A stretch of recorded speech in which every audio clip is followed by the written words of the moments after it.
Se eu olhar aqui, uma coisa interessante que nós comentamos para o conjunto que era de 10 instâncias é que a distribuição dada, mesmo sendo 50% para cada lado, lá ficava bem mais desbalanceada. Aqui percebam como o número de instâncias é maior, eu consigo ter uma tendência de aproximação entre 50 e 50 para cada lado, 50% para cada lado. Podem ver, as variáveis ficaram mais bem equilibradas aqui na distribuição, certo? Isso é efeito direto do número de instâncias que eu tenho. Bom, se a gente for para a nossa classificação agora, eu vou aproveitar e vou usar o próprio BaseNet aqui para começar, vou trabalhar com a classe e vou executar. Percebam como já era esperado, ele ficou com 100% mesmo. Se eu olhar, deixa eu só confirmar aqui, olha, o nosso Naive Base, se eu estava, na verdade, iniciando como Naive... eu estou começando como Naive Base, não é uma boa, eu vou por falso só para ver, mas não vai mudar nada, porque ele vai conseguir trabalhar essa diferença por conta das próprias variáveis influenciarem diretamente a classe, né? Então, se eu olhar a rede Bayesiana que está aqui, Visualize Graph, vejam, ele mesmo eu dizendo, não precisa começar como Naive Bayes, ele conseguiu perceber que isso é um conjunto de dados onde todos os atributos são condicionalmente independentes entre si, dada a classe. Ou seja, não tem nenhuma seta aqui entre esses atributos, certo? Muito bem, se vocês rodarem a classificação vai funcionar para os outros igual já tinha funcionado, nós já tínhamos dito isso, eu vou rodar aqui só para vocês confirmarem. Cross Validation, classe, está aqui. Perceba a nossa árvore de decisão para esse caso, deixa eu até tirar para não ficar isso muito longo. A nossa árvore de decisão para esse caso, vou rodar de novo, ela acertou 99,98, então ela errou aí duas instâncias. Isso aconteceu porque a árvore, na verdade, está considerando só dois atributos e não está considerando todos os atributos que a gente tinha. Então perceba, ela ficou um pouquinho maior e tal, ela achou dois aqui ao invés de achar todos, né? Acabou errando duas instâncias, o que na verdade é muito pouco, né? Então o desempenho é praticamente o mesmo, é aquilo que a gente já esperava. Ela errou uma instância da classe A e uma instância da classe B aqui. Ao contrário, na verdade, essa era A, ela classificou como B, e essa era B, ela classificou como A, tá? Muito bem.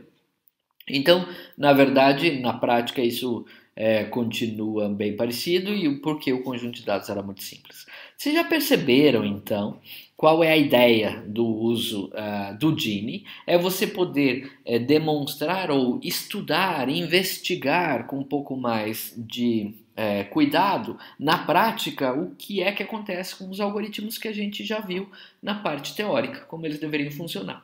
E vocês conseguem perceber que aquelas características que na teoria a gente viu nas unidades anteriores que deveriam estar presentes nos classificadores, elas aparecem aqui, né? Então ele vai estando bem. E o que a gente vai fazer bastante ainda na sequência dessa disciplina é então criar outras bases de dados que não sejam tão simples. Eu poderia, por exemplo, vir aqui nessa minha mesma rede Bayesiana e dizer que ela não é mais agora um naive Bayes, e eu vou dizer, por exemplo, que o atributo 2, além de ter como influência a classe, ele influencia o atributo 4.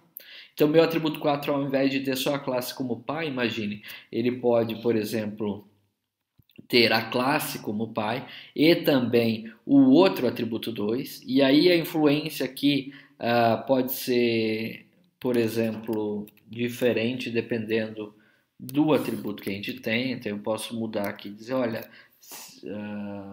e deixar essas coisas assim para que o nosso comportamento não seja exatamente igual em todos os casos.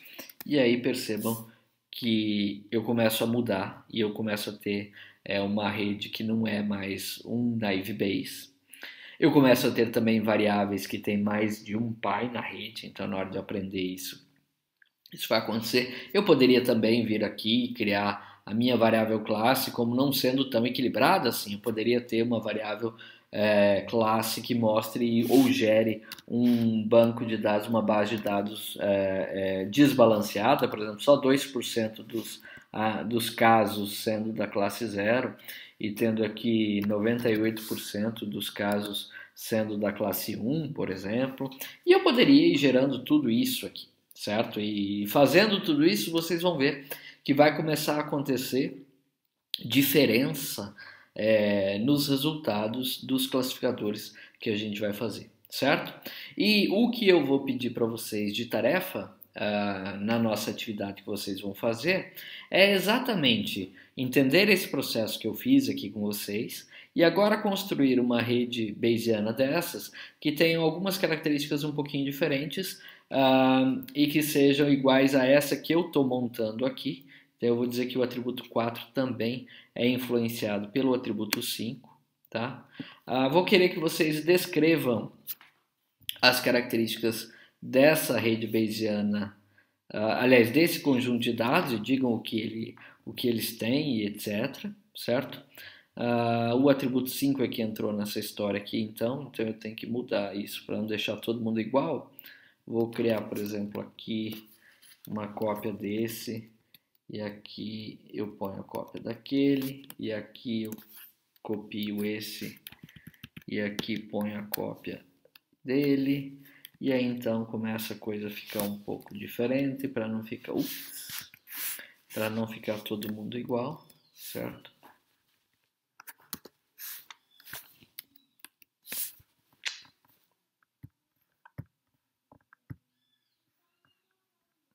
Tá, vamos fazer na mão porque ele perdeu a minha cópia aqui. Deixa eu ver se eu consigo agora. Isso, perfeito. Isso, então eu vou deixar essa cópia, aliás, essa variável aqui desta maneira. Percebam então que está todo mundo ainda com 99% ou 1%. E eu vou fazer os atributos 1 e atributo 3 terem menos influência na classe. Como é que eu faço isso, pessoal? Eu vou clicar no atributo 1 e na definição, ao invés de dizer que ele influencia tanto, eu vou dizer, olha, em 45% dos casos vai ser esse valor e em 55% dos casos vai ser esse valor. Em 52% dos casos vai ser esse valor e em 0,48%, ou seja, 48% dos casos vai ser esse valor. Então percebam que essa variável, que é a variável atributo 1, ela depende um pouco do valor da classe, então a classe influencia nela, mas não influencia tanto, né? Porque fica ali entre 40% e 50% para um caso ou para o outro. Se eu tiver números pequenos de instâncias, o que vai acontecer é que essas variáveis quase não vão ficar muito parecidas, na verdade, né? Então eu vou fazer a mesma coisa para esse ponto 51 e aqui ponto 44 e aqui eu vou fazer ponto 49 e aqui ponto 56, certo? Salve. Então é esse conjunto de dados que eu quero que vocês criem para mim, certo? Eu vou descrever isso lá na nossa atividade e aí quero que vocês executem os classificadores que a gente conhece, D3, J48, que é o C4.5, Naive Bayes e redes bayesianas, certo? Quero que vocês se lembrem que nas redes bayesianas é importante você mudar no ECA e não começar como um Naive Bayes e permitir que o ECA possa ter até 3 pais, porque, por exemplo, se você não fizer isso, esta variável tem 3 pais originalmente, então se você limitar o número de pais do ECA para menos do que 3, provavelmente ele não vai achar isso aqui na hora de construir a rede bayesiana. E depois faço uma análise do que aconteceu, se foi bem ou se foi mal, e etc. Tá? E a influência aí de rodar isso para 10 instâncias só, ou para um banco de dados com 10.000 instâncias. Combinado? Bom, percebam que essa unidade 5 a gente fecha aqui nessa história de manipulação dos arquivos do Gini e depois carregá-los no ECA, mas a gente vai fazer isso na sequência das próximas unidades também. Então, na próxima unidade a gente vai entrar na classificação com modelos geométricos e vamos voltar e reestudar, ou seja, analisar de novo bancos de dados que tenham características específicas e modificá-los aqui no Gini, gerar os arquivos e classificá-los no ECA para tentar ver o comportamento dessas coisas, tá bom? Então, muito obrigado pela atenção de vocês, espero que vocês tenham gostado dessa unidade. Eu, sinceramente, fico super empolgado quando a gente começa a chegar nesse ponto de evolução que vocês já estão tendo, estão conseguindo responder bem às nossas atividades, pelo que eu tenho visto nas entregas que vocês têm feito. Acho que a gente está num caminho muito bom e a gente agora começa então a poder explorar muito mais características de dados, que são as características que vocês vão encontrar quando forem fazer mineração de dados no mercado, né? Mineração de dados com dados reais, em arquivos de dados das empresas que vocês vão trabalhar ou que vão ser contratados para fazer esse tipo de serviço lá. Tá? Muito obrigado mesmo. Na próxima unidade a gente vê, já comentei isso, os modelos com base geométrica, tá? No espaço euclidiano, que vão trazer uma característica bem bonita e que diferencia um pouquinho dessas duas que a gente já viu, certo? E que vão ser suficientes para a gente fechar a nossa visão dessa disciplina do que é a tarefa de classificação, tá bom? Mais uma vez, um grande abraço a todos, uma ótima semana, que vocês aproveitem bastante e se divirtam fazendo a nossa atividade. Grande abraço e até a próxima.